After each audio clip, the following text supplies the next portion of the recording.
urging careful consideration and providing a long-term perspective.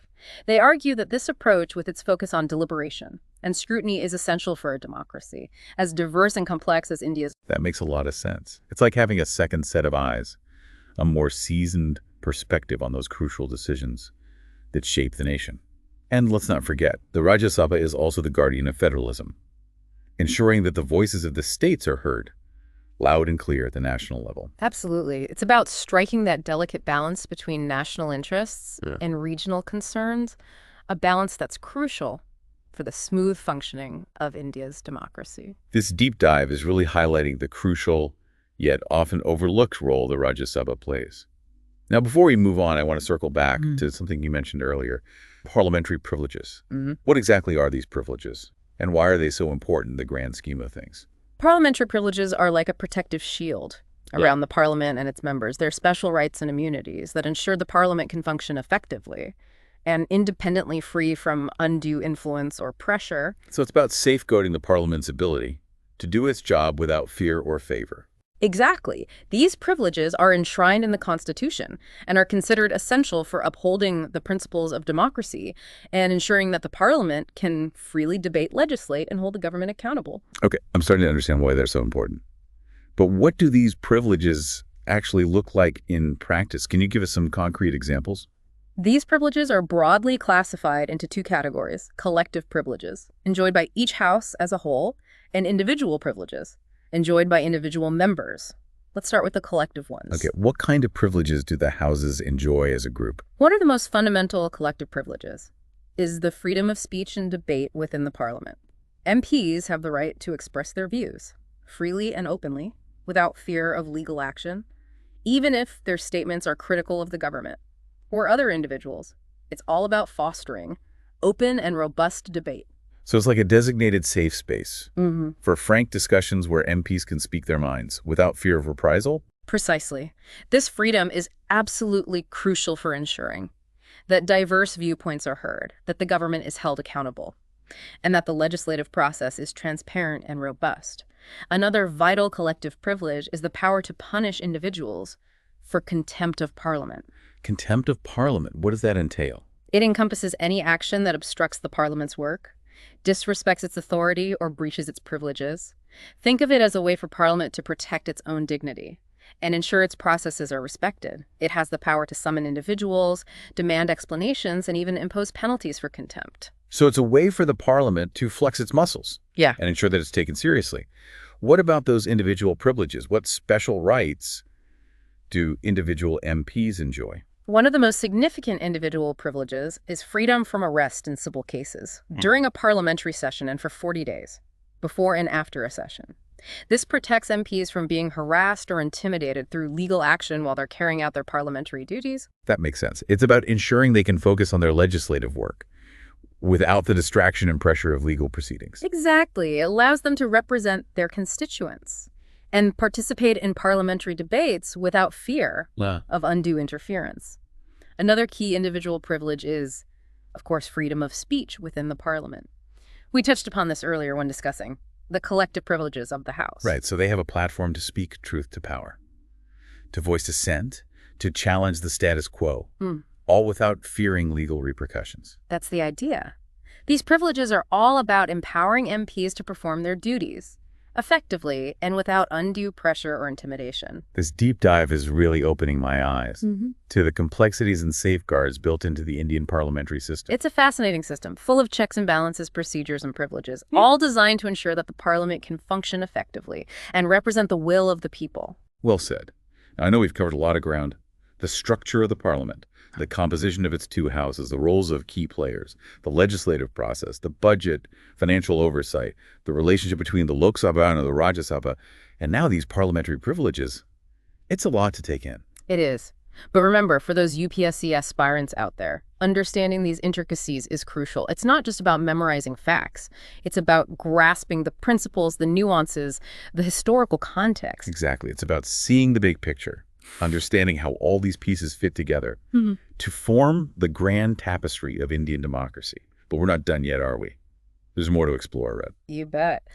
In our final segment, we'll shift gears and delve into those fascinating tools and procedures that bring the parliament to life, those procedural levers that shape debates, drive decisions, and ultimately ensure that the voice of the people resonates within the halls of power. Stay tuned, folks.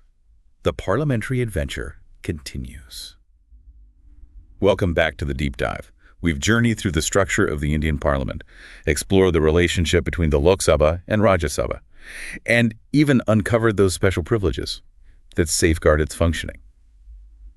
Now let's shift gears and delve into the tools and procedures that make Parliament tick.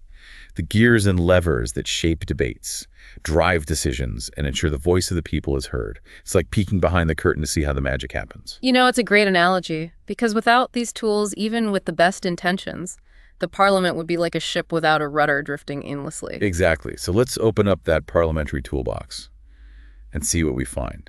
What are some of the key devices that bring these debates and discussions to life? Well, one of the most well-known and dramatic tools is question hour. This is where MPs get to directly question ministers on those burning issues that matter to the people. It's all about transparency and accountability, holding the government's feet to the fire.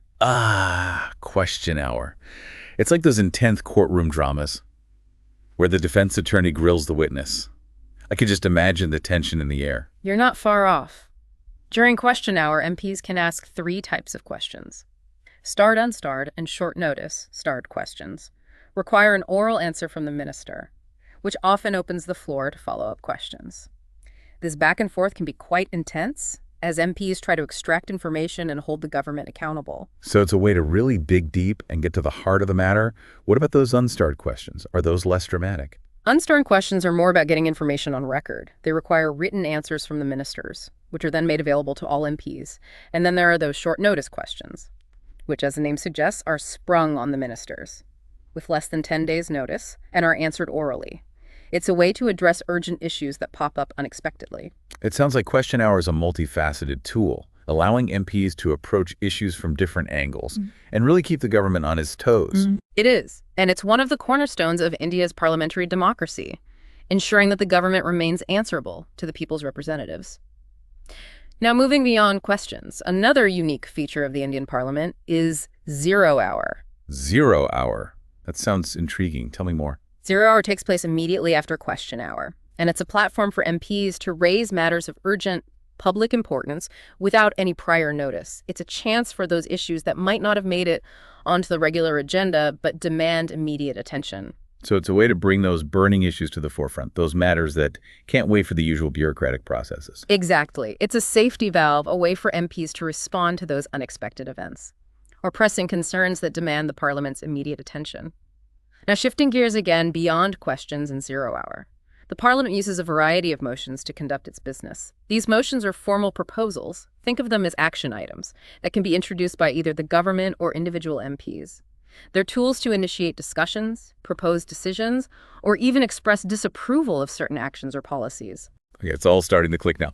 These motions are like the gears that keep the parliamentary machinery moving, ensuring things are addressed in a structured and systematic way. Can we break down some of the key types of motions? Of course. One type is the substantive motion, a self-contained proposal that deals with a specific issue of significance. It's like a mini bill, but broader in scope, and MPs debate and vote on it. Then we have substitute motions, which are introduced to, substitute an existing motion with an alternative. So it's like saying, we agree that something needs to be done, but we think this approach is better. You got it. It's a way to redirect the discussion, propose a different course of action. And then there are subsidiary motions, which are like add-ons to an existing motion, aiming to modify or tweak it in some way. These include amendments, which seek to change specific parts of a motion, and those superseding motions, which try to postpone or delay the consideration of a motion. So it's like a whole system of checks and balances within the motions themselves, a way to fine-tune and refine proposals before they're voted upon. Exactly. These motions provide the framework, the structure for how the Parliament deliberates and makes decisions. And understanding these nuances is crucial for anyone interested in Indian polity, especially those UPSC aspirants, gearing up for the exam. Absolutely. It's not just about knowing the what of Parliament, but also the how. Right. It's about getting a grasp of those procedural levers, the tactics and strategies that MPs use to shape debates and influence outcomes. Now, moving on, we have those motions designed to control the